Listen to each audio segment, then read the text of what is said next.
Tú conoces, Señor, nuestro corazón, el agradecimiento que tenemos de ti, porque tener la oportunidad de decir creo en ti es un privilegio. ¿Cómo aceptarte, cómo conocerte cuando nuestras capacidades tienen limitaciones? Tenemos la fe, la confianza que no sabemos de dónde nos llega, pero sí sabemos, porque son tuyas. Tú eres quien hace esa obra en nosotros. Y eso nos permite, oh Dios, ser agradecido y decirte, Padre, aquí estamos para glorificar tu nombre y sentirnos que en este tiempo que vamos a tener para ti es como un pequeño espacio del que nosotros tendremos cuando estemos para siempre contigo. Aquí estamos, Señor, delante de tu presencia. Aquí estamos para glorificar tu nombre y decirte, Señor, en tu misericordia, guíanos, dirígenos en cada acción nuestra que hoy nos corresponda hacer. Queremos hacer tu voluntad porque nosotros no queremos guiarnos por nuestras propias cuentas. Le tenemos temor a nuestro ego, le tenemos temor a todas aquellas cosas que pueden influenciar para que nosotros hagamos lo que tú no quieres. Señor, no lo permitas. Que tu Santo Espíritu sea quien nos guíe a todos en todo lo que nosotros hoy hagamos y digamos a partir de este momento. Cuida, oh Dios, los hermanos que han de llegar y que estemos aquí, oh Dios, dispuestos a glorificar tu santo y bendito nombre. Gracias, Señor, por tu gran amor y misericordia. En Cristo, tu Hijo amado, Señor, nosotros te damos las gracias. Amén y amén. Buenos, oramos y llegaron nosotros. Nos faltó Ivonne. Tremendo, pero estamos aquí. Sí, no, eso es lo bueno, que nosotros tenemos ese privilegio de conocer exactamente lo que estaremos aquí hoy. Mi hermano, capítulo 26 de la confesión de fe, hoy. Espero en el Señor que nos permita participar y que preguntas puedan surgir con respecto a lo que hemos hasta ahora nosotros tratado. Voy a estar haciendo algunas preguntas. Nos quedamos en el párrafo 3 del capítulo 26 de esta confesión de fe y estamos tratando un tema con el cual no queremos correr. Se trata de entender lo que es la iglesia. Y un tema muy oportuno en estos tiempos. Lo tuvimos ahora. Más que nunca, yo creo, se ha estado atacando la iglesia. Podemos decir eso porque algunos podrían decir, no, la iglesia fue perseguida hasta la muerte. El asunto es que hoy nos dejan vivos, pero estamos siendo constantemente atacados. A lo que tenemos la oportunidad, por ejemplo, en lo que estamos aquí, en este lugar, nos dejan vivos, pero constantemente estamos recibiendo ataques enormes, donde ahora el mundo se va contra Dios directamente. Los cuestionamientos a Dios, su iglesia, los que sirven a Dios, están siendo atacados aún por los mismos que dicen servir a Cristo. Cosa extraña, pero cierta. Por eso es que este párrafo en el siglo XVI y XVII fue muy clara en sus expresiones, la iglesia de Cristo. Y decía lo siguiente: las iglesias más puras, las que están bajo el cielo, estas que están aquí, sujetas a impureza y al error están. Y algunas se han degenerado tanto que han llegado a ser no iglesia de Cristo, sino sinagogas de Satanás. Mi hermano, yo creo que ellos estaban haciendo en palabras muy sofisticadas, muy tranquilitas ahí, cuidadas. Estaban aludiendo a una iglesia específicamente, porque era la que más le preocupaba. En un momento comienzan muy bien, se van degenerando, hasta que llega un momento en que estas llegan a ser sinagogas de Satanás. Ese es el peligro. Y aún profesando a Cristo y hablando de Cristo, vamos degenerando a Cristo. términos como esto que he escuchado últimamente de iglesias que yo he tenido como, wow, qué bien, estas iglesias mantienen la ortodoxia cristiana. Y están diciendo hoy en día de que Cristo, cuando aparece a la vista nuestra en ese cuerpo, Él habitó en un cuerpo de pecado, que Él estaba sujeto al pecado, pero que tuvo la fortaleza de no pecar. Porque Él nació de alguien, de una mujer que fue engendrada bajo la misma línea de pecado. Ese es el razonamiento teológico. Pero se olvidan de que quien creó a Cristo para que saliera como humano no fue José, fue el Espíritu Santo. Escoge el vientre de María y ella misma reclama y habla que necesita ser perdonada por ese mismo ser que nace de ella. Porque la condición de María era diferente a la de Cristo. Tenía un padre y una madre que nacieron en la condición de pecado. Como decía David, en pecado me concibió mi madre, entendiendo lo que estaba sucediendo en toda la raza humana.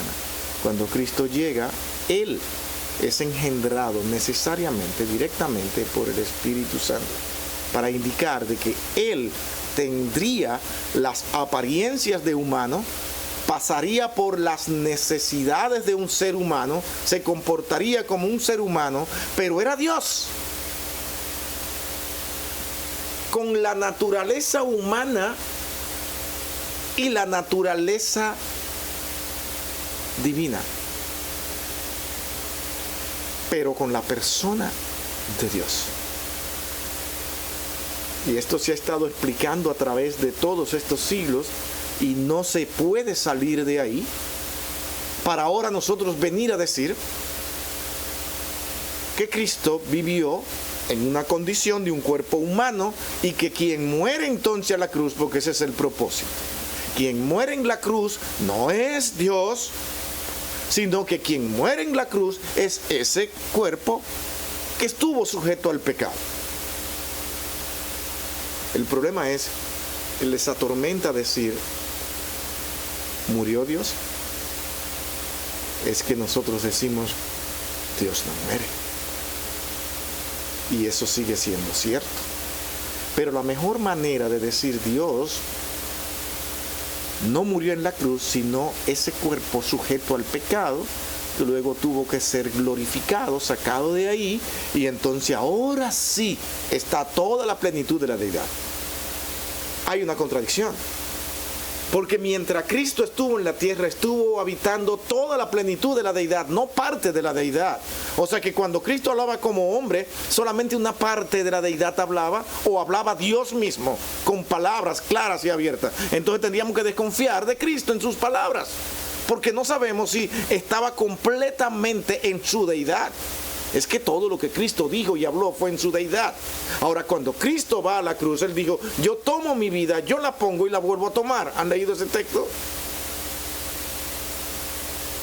Si Él vuelve a tomar su propia vida, Él es el dueño y señor de la vida.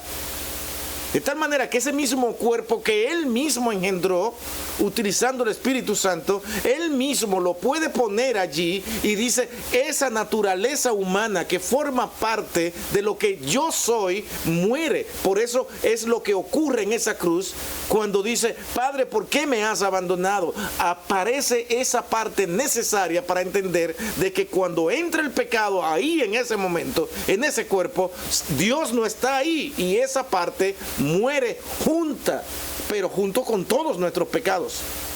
Entonces lo que muere en esa naturaleza humana es todo el pecado, y Dios luego en ese mismo momento toma la vida de ese cuerpo que está ahí en pecado y lo glorifica. Ahí sí funciona la glorificación, porque ella va a indicar qué cosa, que así como nosotros hoy vivimos en pecado, no como Cristo vivió, porque Él vivió sin pecado, porque una sola pequeñita actitud de pecado en Cristo lo haría insuficiente para que nosotros pudiéramos ser salvos.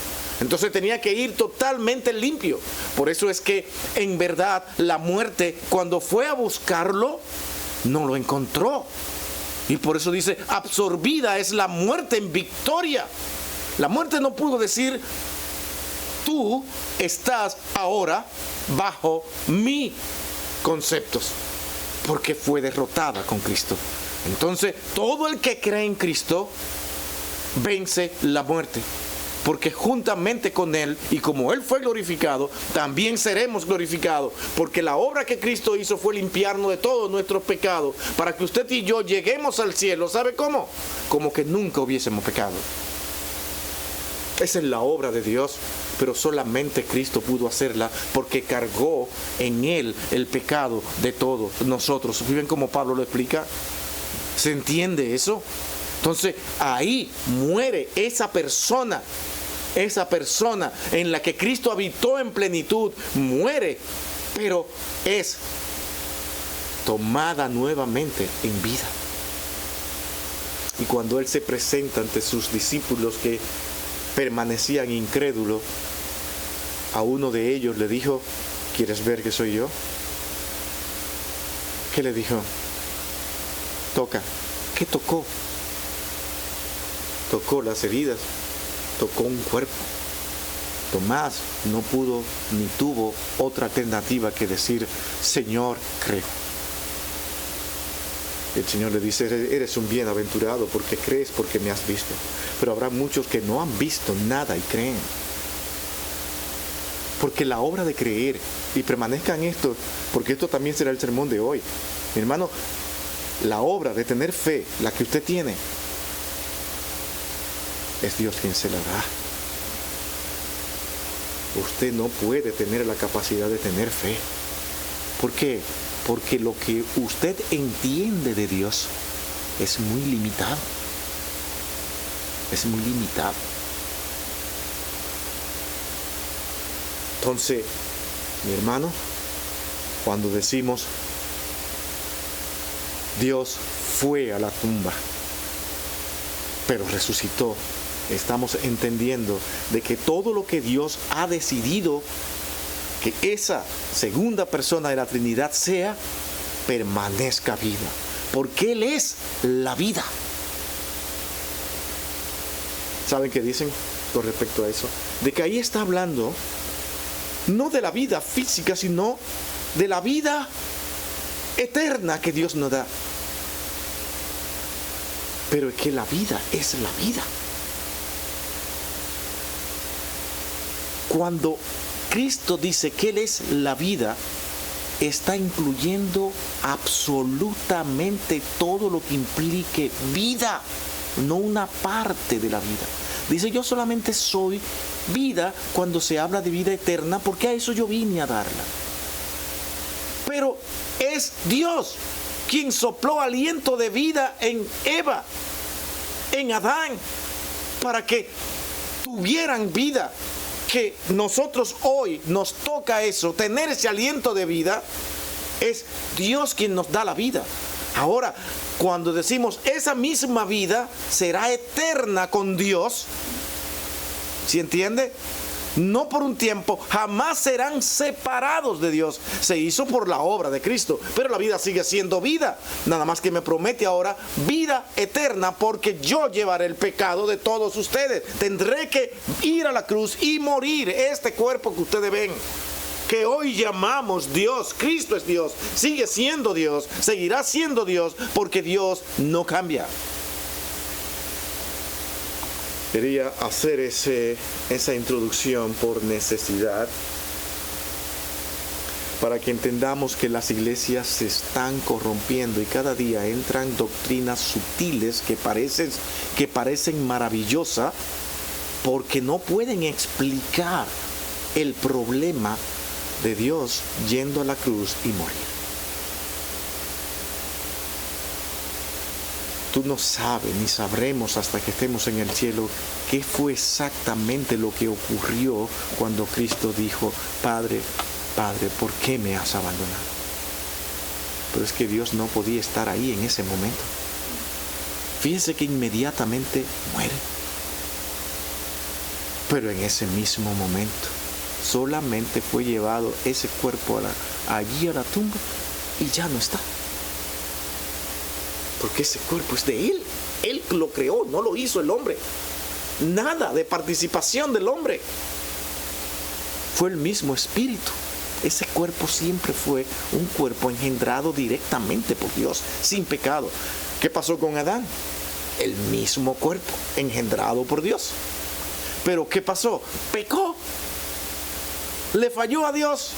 Por eso dice que el segundo Adán fue creado también por Dios, pero sin pecado. Y ese es el que tenemos. Ese es el Cristo, el que vive para siempre.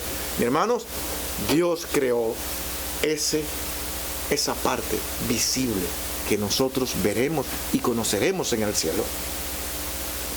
El tema de Dios, de quién es Dios, es un tema sumamente amplio. Pero se ha corrido el riesgo de distorsionar, de atrofiar, de dañar las iglesias mismas de Cristo, que en un tiempo fueron puras y que luego han introducido errores que van degenerando la iglesia y se van creciendo hasta que la gente cree que eso es y se van apartando de lo que la iglesia de Cristo siempre ha creído.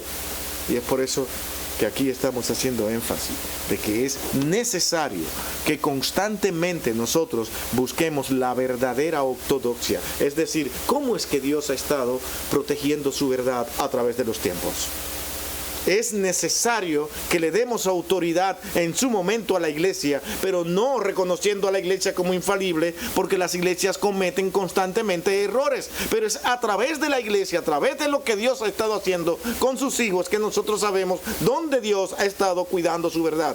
Y nosotros queremos estar aquí, ser partícipe de la iglesia de Cristo para cuidar y proteger su verdad. Y eso va a costar mucho sacrificio a aquellos que quieran decir: soy pastor. Muchas malas noches, muchos sueños perdidos. Meterse en tema que le van a decir: ¿quién eres tú para meterse en este tema? Si se han observado que los pastores tienen que meterse en tema en los que ellos no son expertos. Y van a tener que estar recurriendo a aquellos que son expertos para poder ver qué piensan, qué creen, y luego decir: hermano, aquí hay un problema con la palabra de Dios. Y sí, son académicos, son personas muy educadas, pero lo que están diciendo aquí no combina con la palabra de Dios. El trabajo de un pastor es demasiado, porque al mismo tiempo, con todo el esfuerzo que hacen para estudiar lo que ellos piensan y creen, le están llamando que no son una autoridad, que no tienen derecho a hablar de ese tema. Y muchos pastores cogen miedo. Dicen: no, yo no soy un experto en esto. Y el Señor te ha dicho a ti que tú tienes que ser un experto para que diga lo que está mal frente a la palabra de Dios. ¿Sí entiende? Eso es lo que busca un pastor. Que todas las academias van a existir siempre. Los hombres van a quererse, y incluso la competencia es tan grande que usted va a encontrar dentro de la iglesia a personas que quieren servir al Señor y están tan afanados por ser un académico más en el mundo, pero un académico ahora que también va a estar luchando por comprender a Dios. Y como vamos a decir en el sermón, a Dios no se le busca comprender. A Dios se le vive, se le siente. Y esa fe la da Dios. Cuando entendamos eso, vamos a permanecer en la verdad. Porque difícilmente un corazón con esa actitud le falle en cuanto a todo aquello que Dios quiere que se haga, porque ya dejó de confiar en Él. Así, hermanos, en esa parte 2, vamos a leer Apocalipsis 2:5, y la vamos a unir al 1:20. ¿Y qué dice esa parte 2 de este párrafo? Dice que algunas se han degenerado tanto que han llegado a ser no iglesias de Cristo, sino sinagogas de Satanás. Apocalipsis 2:5. Y lo busque uno, y junto con 1:20 y otro va a buscar a 1 Timoteo 3:14 y 15, y otro Apocalipsis 18:2. Si todos van alineados y encuentran estos versículos, podemos avanzar y entrar a ese tiempo de pregunta que yo quiero hacer hoy aquí, si es posible en el tiempo que tenemos. Así que Apocalipsis 2, 5 con 1, 20. Que no tenga ya.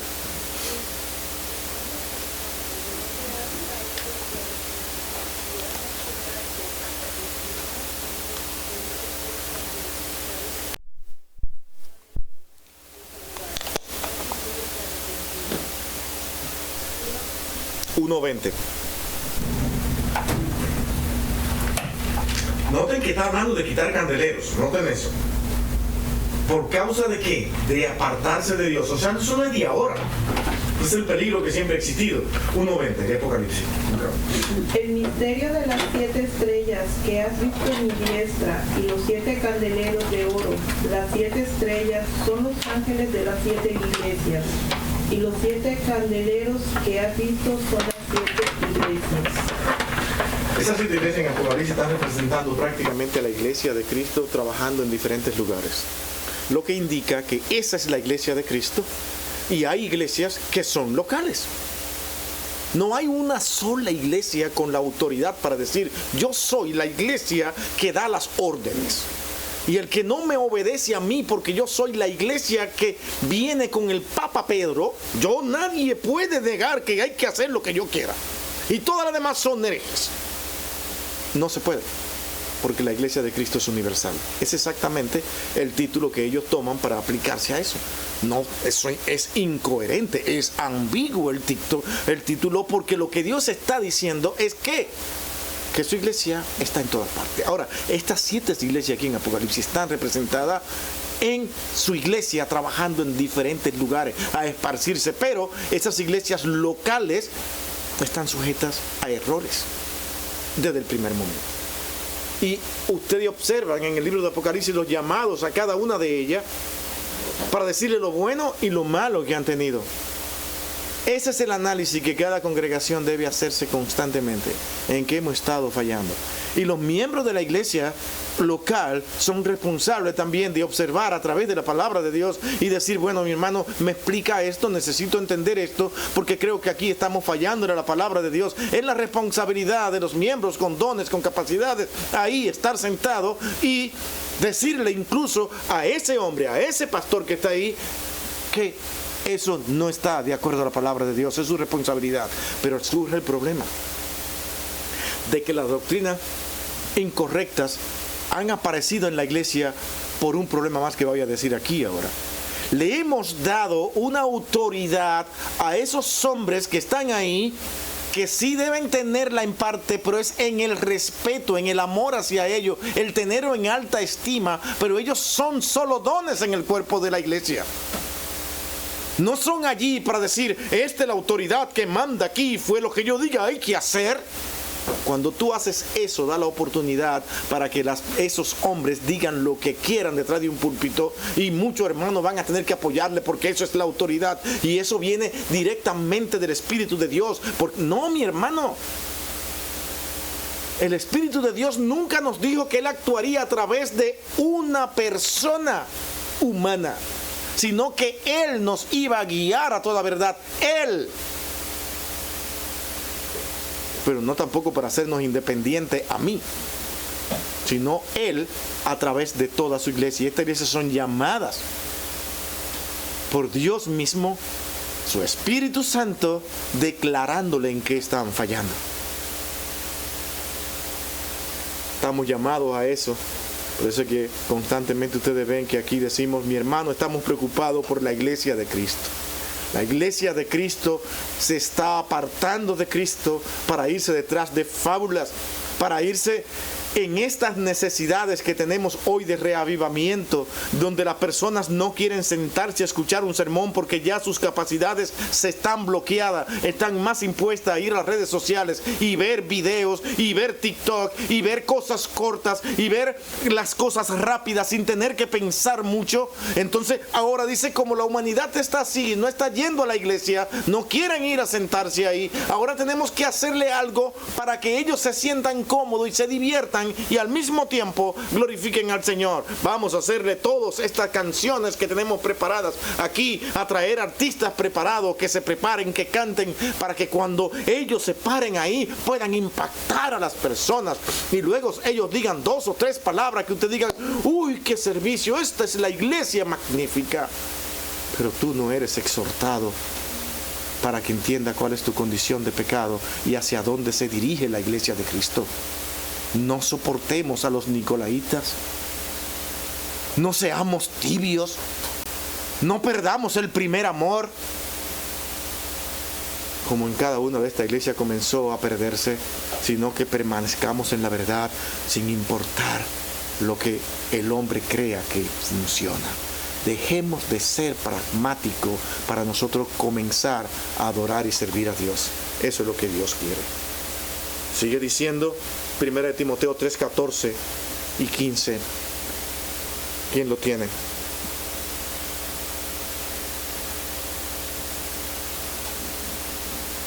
Primera Timoteo 3, 14, 15. Esto te escribo, aunque tengo la esperanza de ir pronto a verte, para que si tardo sepas cómo debes conducirte en la casa de Dios, que es la iglesia del Dios viviente, columna y baluarte de la verdad. La preocupación de Pablo para con Timoteo, ¿cuál era?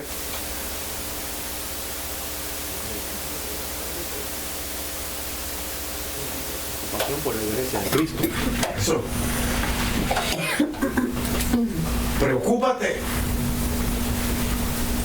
No es que la pase ahí muy abiertamente a ver qué me van a dar hoy aquí, porque me le voy,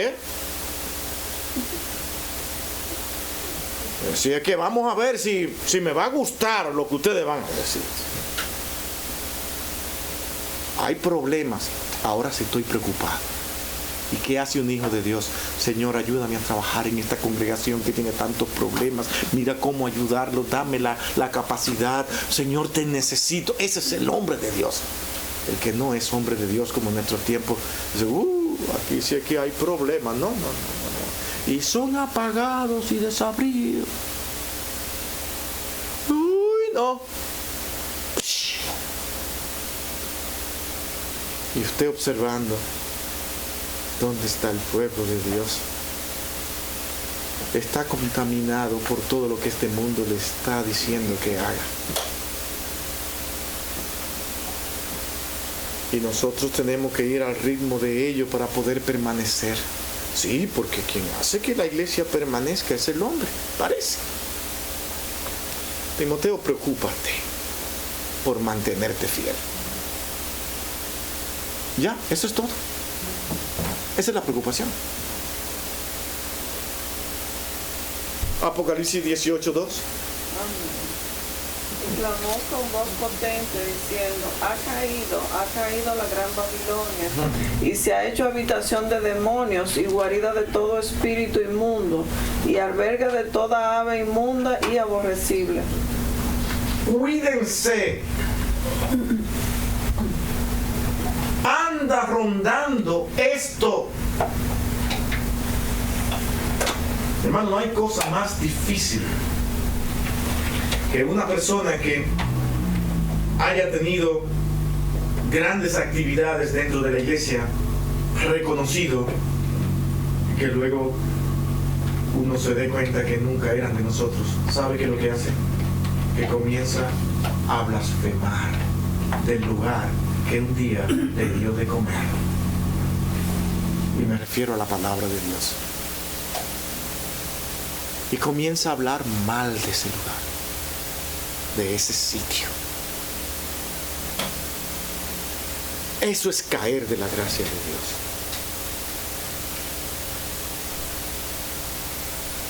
Una cosa es que tú te vayas y entres en ese espíritu de adoración, de oración a Dios, de entrega a Dios, de fervor, de querer encontrarle a Él. Parece que ya se equivocó de sitio. Que tú querer simplemente ir a un lugar para que allí te den algo que tú estás buscando. Entonces nos hacemos la pregunta, ¿qué es lo que en verdad buscamos cuando vamos a una congregación? ¿Qué es lo que en verdad buscamos? Una pregunta que deberíamos hacerlo, ¿qué busco aquí cuando vengo? porque si no vamos a estar preocupadísimos por las actividades, porque mis emociones no participan. ¿Se ha escuchado esto? Yo necesito un lugar donde mis emociones también puedan participar. Y eso lo escuché yo en una reunión de pastores, de que la iglesia necesita un lugar donde también las emociones participen. Y yo me digo, bueno, eso es cierto, pero ¿a dónde vamos? ¿Hasta dónde vamos? ¿Qué es lo que estamos diciendo con eso? Esa es la preocupación. ¿Sí ve que hay términos que parecen correctos, pero tenemos que ser estrictamente observativos, si existe esta palabra, para ver hacia dónde va? Bueno, el mensaje seguía. Una persona que no siente emociones no ha conocido al Señor. Falso. ¿Por qué es falso? Hermano, hay días que usted es un creyente que ama al Señor y va a haber un día que usted le cante en el himno, le ponga la canción que quiere y usted seguirá abajo. Hay cosas que pasan en el ser humano. Y usted sabe que ama al Señor y dice, Señor, pero ¿y qué pasó hoy? Sentí que no me emocioné. Pero su amor al Señor no menguó. Y es por eso que usted va a tener hermanos sentados a su lado que un día van a llegar que eso es la Coca-Cola desbordando, se llena de gozo, de entusiasmo y usted ahí apagado. Le pasa a este hoy porque le resultará hasta incómodo. Pero un día le tocará a usted venir con ese mismo ánimo y el otro no. Esa es la iglesia de Cristo, porque quiere que nosotros nos complementemos unos a otros y nos ayudemos, mi hermano. Las emociones forman parte de todo servicio a Dios, pero lo más importante es que nuestra fe y confianza en el Señor permanezca, porque todo al salir de aquí vamos a tener que enfrentar los problemas que tenemos, que también nos agobian.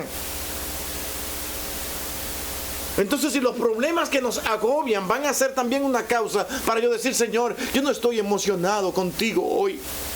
¿Será que tú no me amas? Estamos enfrentados a un mundo con todas las condiciones que trae el pecado.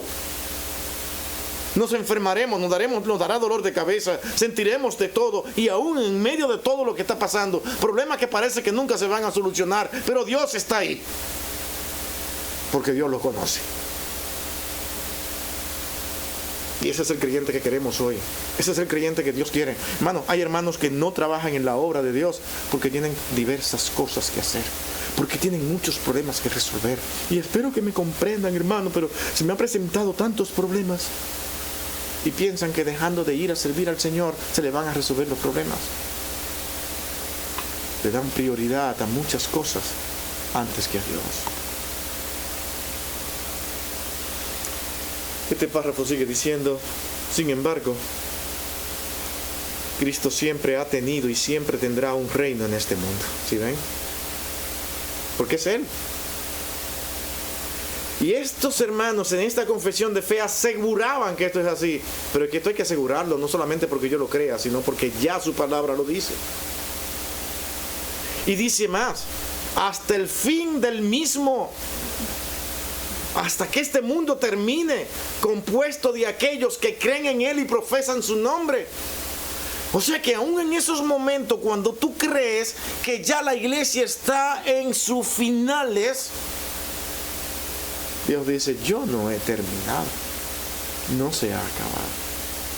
¿Saben lo que dicen hoy muchos académicos? Que la iglesia, incluso ni siquiera creyentes, y están asegurando de que por lo que ellos están mirando y lo que está sucediendo y el descuido que hay, porque hay personas que se están preparando muy académicamente para enfrentar y dar a conocer principios que relatan que en verdad Dios no existe, que si la iglesia continúa sin estudiar y sin profundizar en todas estas cosas que hoy no puede entender y que nunca entenderá, pero que tienen que buscar una explicación y meterse a dar explicaciones científicas con términos y tecnicismo que nadie entiende, si no se mete ahí, la iglesia va a desaparecer. Dios nunca ha necesitado de esos tecnicismos para salvar personas. nunca ha necesitado de términos académicos para salvar personas, porque lo que Dios le da a una persona, lo da Él, y lo hace para que Él vea que en verdad, tan pronto abre la puerta de su casa, Él ve a Dios en todo lo observable, y además Él mismo ve a Dios en sí mismo. ¿Quién soy yo? ¿Por qué estoy aquí? Algo hay, y crece la fe en Él sin tener tecnicismo, porque a Dios no se le busca por tú conocerlo académicamente, explicaciones. Dios es así, Dios es así, Dios es de esta manera. No, es que ahora mis cálculos me dicen que Él no puede existir. Pues dame una solución. No la tengo, pero tengo una confianza grande en que la ciencia lo va a declarar pronto. Entonces, deja de confiar en lo que tú no puedes probar, pero sí confía plenamente en que la ciencia un día lo va a lograr, y tiene años, siglos y siglos tratando de encontrar una explicación del por qué estamos aquí y de por qué veo todo lo que veo, y no la encuentran. Pero hay que seguir, y entonces ahora están animando a los miembros de la iglesia, a los creyentes, a que hagan lo mismo para que no desaparezcan, porque ahora con esto de la IA o de la inteligencia artificial, entonces todos vamos a quedar aplastados y no existirá más iglesias. Y hasta parece que se ve. Mi hermano, en lo que yo tengo de vida, yo nunca había visto un tiempo tan difícil para la iglesia. Las iglesias saben cómo van los hermanos, dice exactamente como dijimos al principio, así. ¿Y ahora qué vamos a hacer? ¿Y qué van a hacer? ¿Y cuál es el próximo plan? Y van porque hay que ir.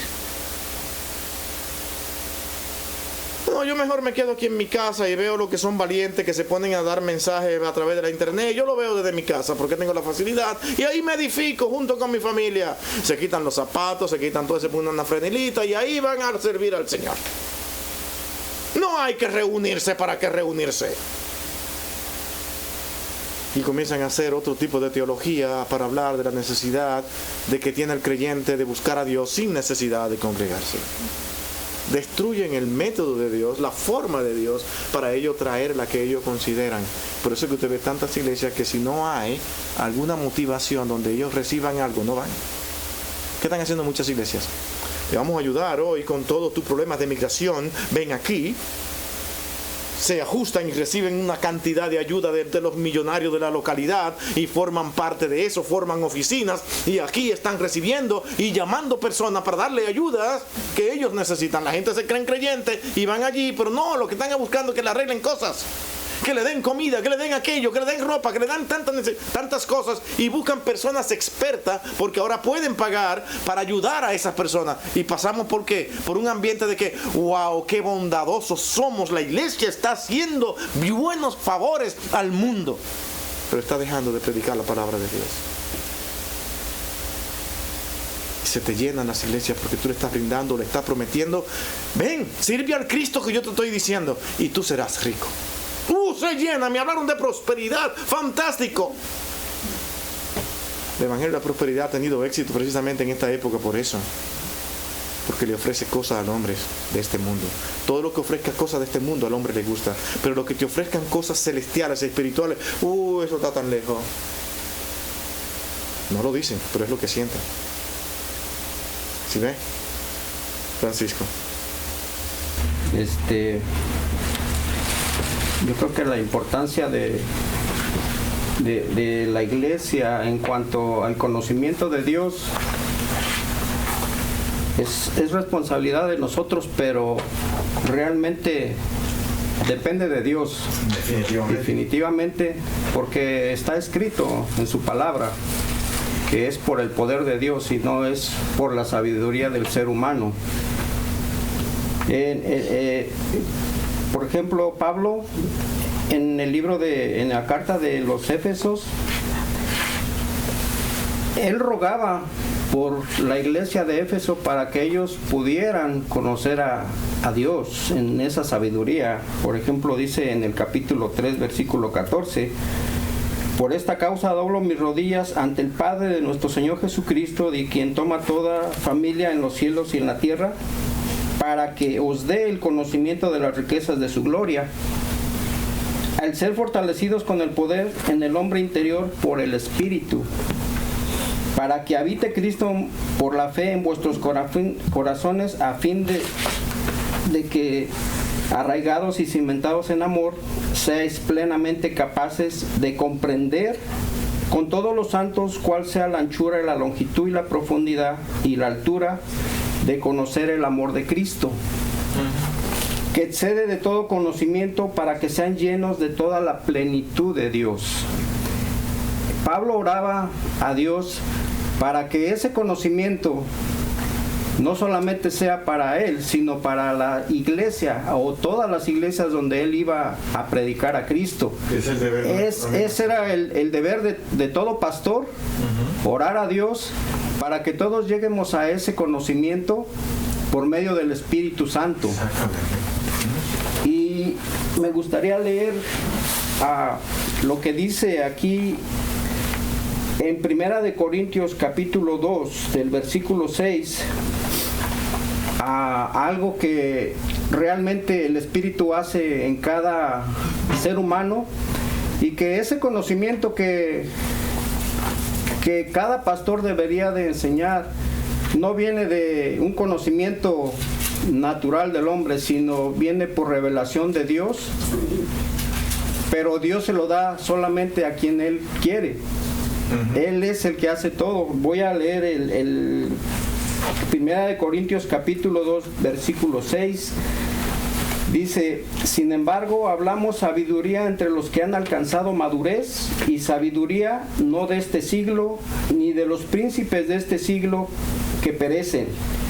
Mas hablamos sabiduría de Dios en misterio, la sabiduría oculta, la cual Dios predestinó antes de los siglos para nuestra gloria,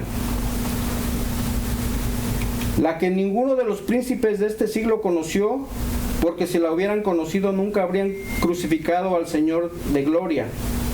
Antes bien, como está escrito, cosas que ojo no vio, ni oído oyó, ni han subido al corazón del hombre, son las que Dios ha preparado para los que le aman. Dios ha preparado. Pero Dios nos las reveló a nosotros por el Espíritu, porque el Espíritu todo lo escudriña, aún lo profundo de Dios. Caramba, ¿qué más necesitamos? Dice: porque ¿quién de los hombres sabe las cosas del hombre, sino el Espíritu del hombre que está en él? Así tampoco nadie conoció las cosas de Dios, sino el Espíritu de Dios. Ese es el asunto. Y nosotros no hemos recibido el espíritu del mundo, sino el Espíritu que proviene de Dios, para que sepamos lo que Dios nos ha concedido. Lo cual también hablamos con palabras enseñadas no por sabiduría humana, sino con las que enseña el Espíritu, acomodando lo espiritual a lo espiritual. Pero el hombre natural no percibe las cosas de Dios,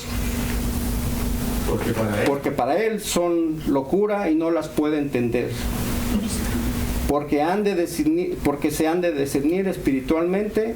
En cambio, el espiritual, el que tiene el Espíritu de Dios, juzga todas las cosas, pero él no es juzgado por nadie, porque ¿quién conoció la mente del Señor? ¿Quién le instruirá? Mas nosotros no tenemos la mente, mas nosotros tenemos la mente de Cristo por el Espíritu Santo. Hermano, el que piensa y cree así, como Pablo está expresando, ¿sabe cómo le llaman hoy? Eres un fanático. Porque tú estás entendiendo quién es Dios, pero ellos no. Ellos quieren entender eso, pero dicen: no, es que no entiendo nada. Esto es un fanatismo. Pero es que el texto dice: entiendan, Dios ha hecho una obra en ustedes. Y porque Dios ha hecho una obra a Él, no nosotros, no nuestras capacidades, no nuestra sabiduría. Como es Dios quien lo ha hecho, ustedes entenderán esto porque tienen la mente de Cristo. ¡Qué locura! ¿Qué me estás diciendo? ¡Ah, qué fantasía! Sigan ahí en su fantasía. Sigan volando, dando la rienda a la imaginación y un sinnúmero de cosas que ellos no entienden. Pero no pueden entender de que cuando Dios te llama, Él te hace su hijo y a su Hijo Él le revela cosas que nadie tiene. Nadie tiene. Y no tiene todo el conocimiento, pero porque es que creo, porque tengo esa fe, porque tengo ese gozo cuando me hablan de Dios. Nadie lo entiende, ni Él mismo lo entiende. El creyente no entiende lo que le pasa. El que intenta explicar, lo que pasa es que yo estoy así porque yo soy una persona que oro. ¡Mentira! Te puede pasar hora y hora y hora y día y seguirás sintiendo el mismo vacío si tu mente y tu corazón no está en entender de que Dios es quien hace la obra completa en ti y tú confías en lo que Dios está haciendo, no en lo que tú puedes alcanzar para servir mejor a Dios. Entonces mi oración sería: Señor, por eso que hay que orar como conviene, dependo de ti. Y mientras más me despojo de mí mismo, más me acerco a Dios. Pero mientras más me busco a mí mismo, es decir, mis cualidades y mis capacidades, me alejo de Dios. Y eso me va a llevar a mí a formarme una doctrina muchas veces impuras e incorrecta, porque están arropada por las filosofías de los hombres. Queremos ser bondadosos, buenos, porque es el Espíritu de Cristo. Pero si estás haciendo un esfuerzo enorme de tú ser bueno, y como tú eres bueno, puedes decir: ven tú también, yo no te preocupes, aquí yo te abanco. No sé, es una expresión mexicana: yo te abanco, yo te traigo, ven aquí. No, mi hermano, cuidado con la persona que tú atraes hasta ti, sin antes decirle: tú estás en pecado. Yo te comprendo tu situación. ¿Qué es el posmodernismo? Vamos a solucionar los problemas del mundo, pero yo no con todas esas cosas de la edad moderna que serán muy estrictas. No. Vamos a decirle: ¿qué tú crees? No hay problema, ven, tú puedes creer, yo te quiero. No te voy a ofender, no me voy a meter contigo. No te metas con la persona, pero sí con lo que está creyendo. Y dile: eso te va a hacer daño. Eso te va a afectar. El posmodernismo no nos lo permite. Dice que no se puede, porque eso no es funcional. Por eso hay que romper y sacar todo lo que parezca de una religión, o todo prácticamente lo que diga Cristo, que es lo que siempre sacan.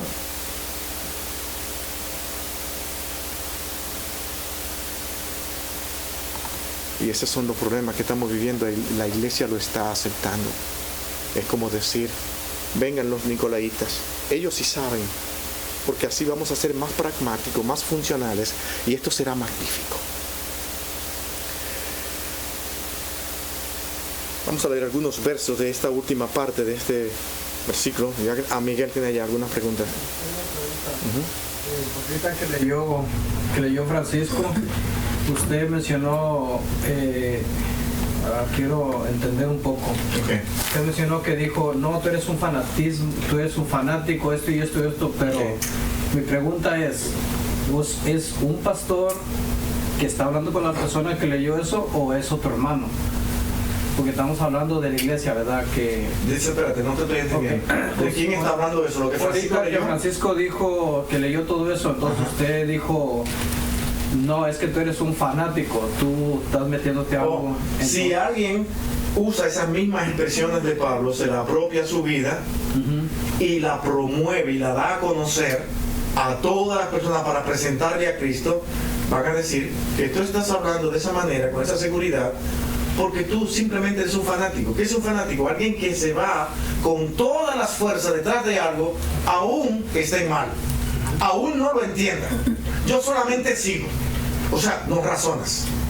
¿Comprende? Cuando te dicen fanático, estoy diciendo: tú aceptas las cosas sin razonarlas. Y un creyente no es así. El creyente ya razonó.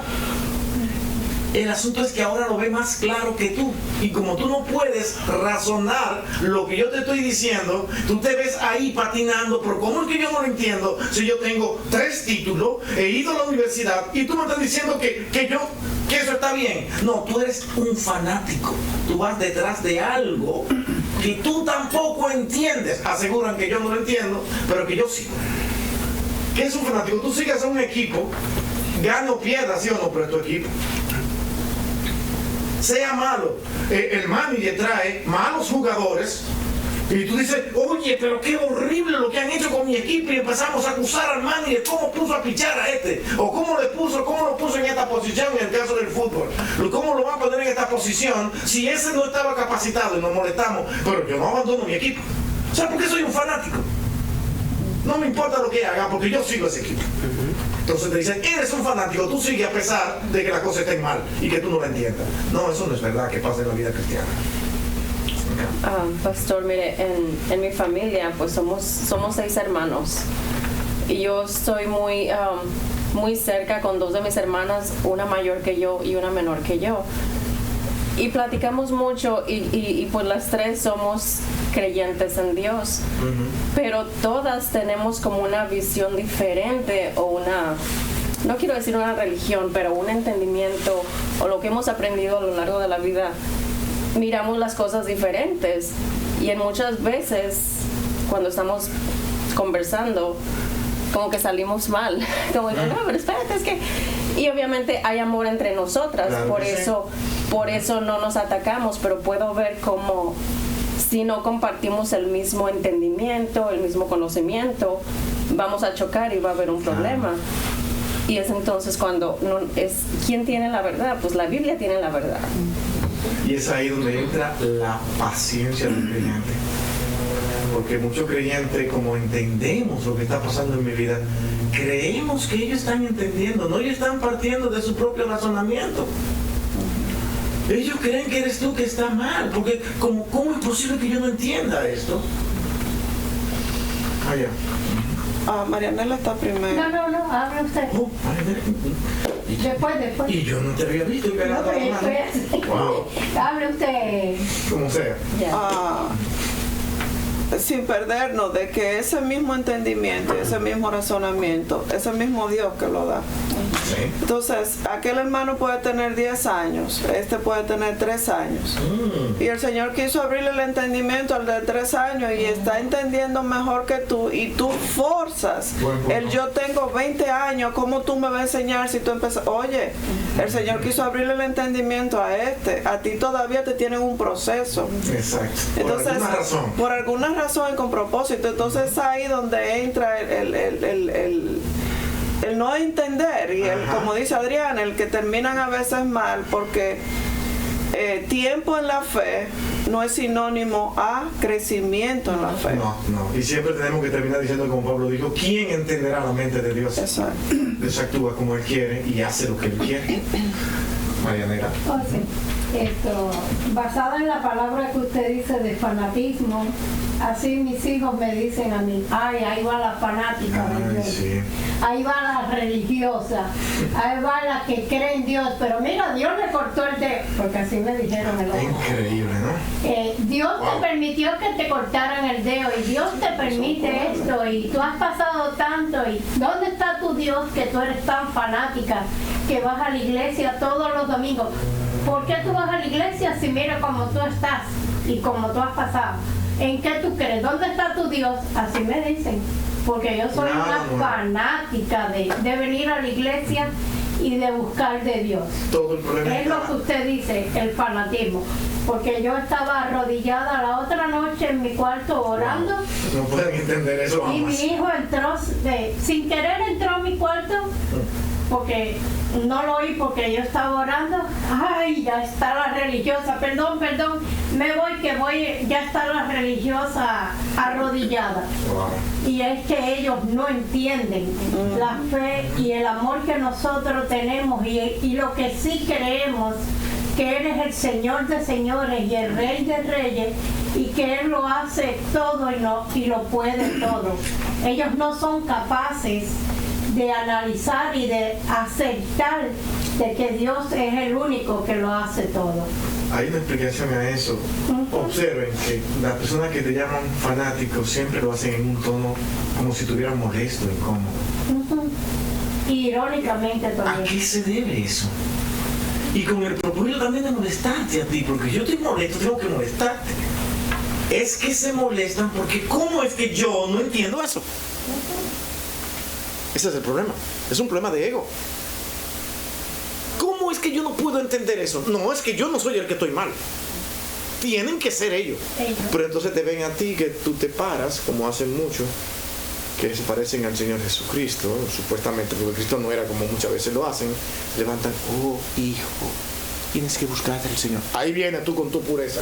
No, mi hermano, háblale normal. Háblale. Dice, mira, yo soy un ser normal como tú.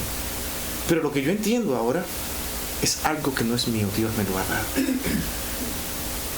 Y yo sé que lo que yo creo, yo no me propuse creerlo. Y comienza a razonar con él de esa manera. Porque es que no hay otra manera de explicarle eso a ellos. Porque ellos creen que es que eres tú que estás queriendo aparentar ser mejor que él. ¿Entiendes? Esa es la batalla. Tú no, ellos siempre muchas veces dicen, mira, te voy a decir un asunto, tú no eres mejor que yo. ¿Cuántos no han escuchado eso? Y molestos. ¿Tú te crees que porque vas a la iglesia? ¿Pues tú te crees que porque tú eres evangélico, tú eres mejor que yo? No, mi hermano, jamás digan eso. Dicen, mira, te voy a decir un secreto que yo tuve que aprenderlo. Dentro de personas que no conocen a Dios ni tienen la fe que yo tengo en Él, a veces tienen y se comportan mejor que yo. ¿Se entiende? Dígale eso, porque sucede o no. Hay personas que tú la comparas, un creyente y un no creyente, y a veces tú ves al creyente diciendo, pero el que se va para el infierno es el creyente, al compararla con esta otra persona. Su comportamiento, su moralidad, su manera de actuar, y tú dices, pero ¿qué es eso? Pero tú le dices, y entonces, ¿cómo usted es tu condición con Dios? A mí no me hable de ese Dios que no existe. Yo no creo en fantasía. Pero no es el hombre que se porta bien, perfectamente. Ese es el mundo. Ya dirá primero, después eso es cierto, eso que usted está diciendo, pastor, pero muchas veces lo contrario, usted no está haciendo absolutamente nada para aparentar o que usted es mejor, pero ellos se sienten así. Nada más converte. Ellos se sienten de esa manera, o sea, nada más converte. Tú no estás haciendo absolutamente nada, pero ellos sienten que tú eres, I don't know, yo no sé si utilizar la palabra luz de Cristo. Es la luz. Dilo sin miedo. Entonces, eso a ellos, ellos, sin tú hacer ni siquiera nada, ellos se sienten, pero ¿cómo es que esta persona es así o asá y yo esto? Pero hasta molesto contigo, pero tú no estás haciendo nada. ¿Qué pasa con la luz? Yo estoy acostumbrado, mis ojos, a una oscuridad. Y yo estoy tranquilo en la oscuridad porque ya mis ojos se acostumbraron. Pero alguien imprudentemente enciende la luz y todo claro. Y tú te sales a decirle, pero es que ¿para qué me prende la luz? Porque se te es incómodo.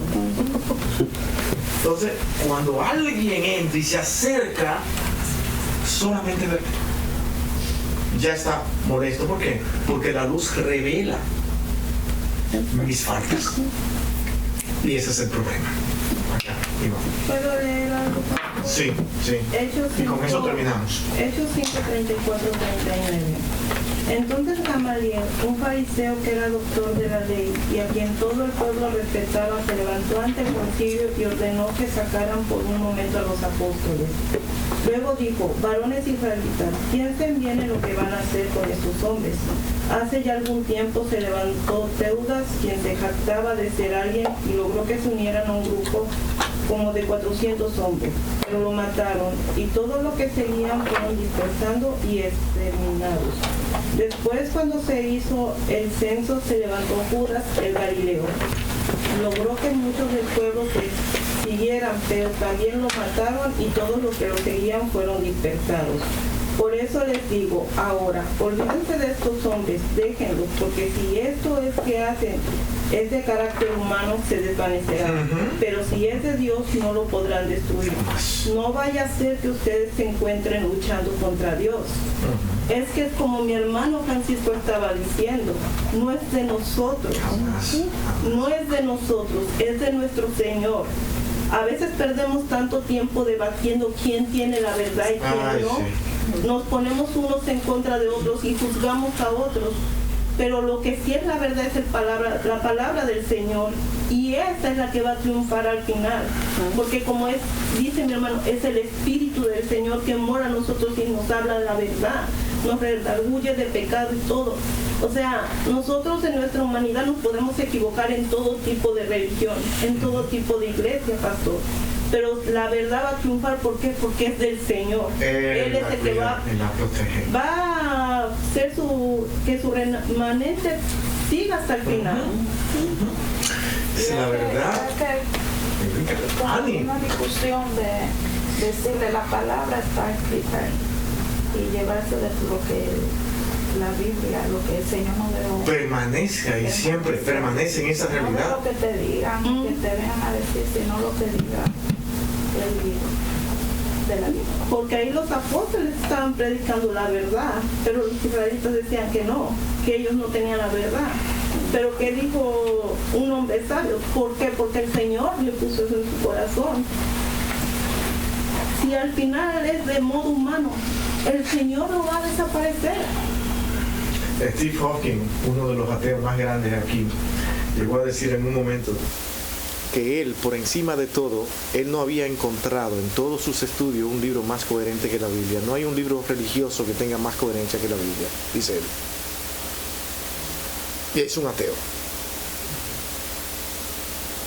Es la realidad. Segunda de Corintios 4. Ahí nos habla también claramente, pastor, cuando dice, por lo cual teniendo nosotros este misterio según la misericordia que nos ha recibido, no desmayamos, antes bien renunciamos a lo oculto y a lo vergonzoso, no andando con astucia ni adulterando la palabra de Dios, sino por la manifestación de la verdad, recomendándonos a toda conciencia humana delante de Dios. Pero si nuestro evangelio está aún encubierto entre los que se pierden, está encubierto, en los cuales el Dios de este siglo cegó el entendimiento de los incrédulos para que no les resplandezca la luz del evangelio de la gloria de Cristo, el cual es la imagen de Dios, porque no nos predicamos a nosotros mismos, sino a Jesucristo como Señor, y nosotros como sus siervos por amor de Jesús, porque Dios que mandó que de las tinieblas resplandiese la luz, Él es el que resplandece en nuestros corazones para iluminación del conocimiento de la gloria de la faz de Jesucristo. Dios lo hace todo. Todo, hermanos. Esa es la vida cristiana. Hasta que el pueblo evangélico y el mundo no entienda eso, van a estar en discusiones innecesarias. Vamos a orar. Bendito Dios y Padre nuestro. Gracias, Señor, porque esas palabras de Corintios son de fortaleza a nuestras vidas. Esos primeros 2 versos, 2 capítulos, nos hablan de lo que en realidad es este mundo frente a ti, sus capacidades, donde la capacidad del hombre queda sujeta a ti, porque más allá no pueden ir, pero lo intentan. Y como dice Pablo en Romanos, terminan siendo necios, creyendo ser sabios. Ayúdanos, oh Dios, a entender que como hemos culminado en este momento, Dios lo hace todo. Tú lo haces todo, Señor. Gracias. Gracias por cuidarnos y darnos tu salvación, a pesar de nuestras incapacidades y muchas veces llenas de dudas. Gracias, Señor. En Cristo, tu Hijo amado, te damos las gracias. Amén. Tenemos un compromiso.